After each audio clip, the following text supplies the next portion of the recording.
अपन घर में कोचिंग करत रही हम नई हर में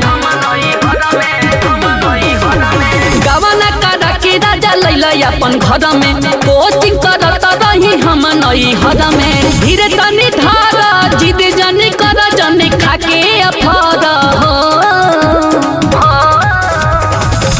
दम धारा ये रजबू दम धारा जानी इतना तू तंग कर हो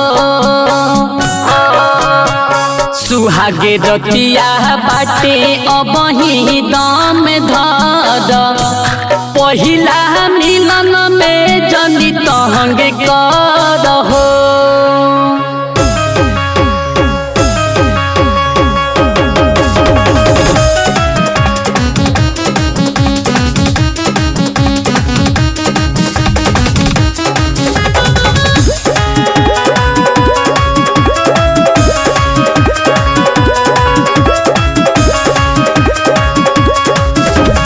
बाटे कम सीन बही बारी बाऊ महरिया छुबे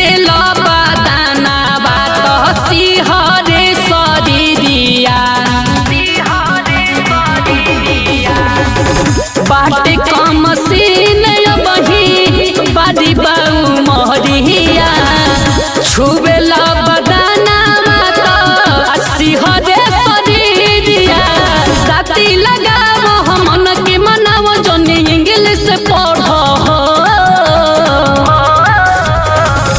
दम धारा ये रजबू दम धारा जानी इतना तू तंग कर हो सुहागे रतिया बाटे अबही दम धारा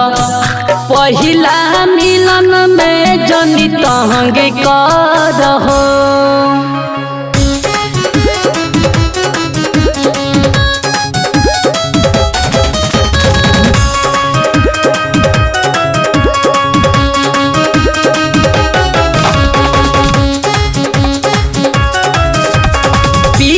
पिंटू प्रेमी काहे बाड़ खखुआइल तोहरे खातिर बानी हम ससुरा में आइल पिया पिंटू प्रेमी काहे बाड़ खखुआइल तोहरे खातिर बानी हम ससुरा में आइल सच पप्पू सबुर तो निधार ढेर नहार हो दम धारा ये रजबू दम धारा जानी इतना तू तंग कर हो सुहागे रतिया बाटे अबही दम धारा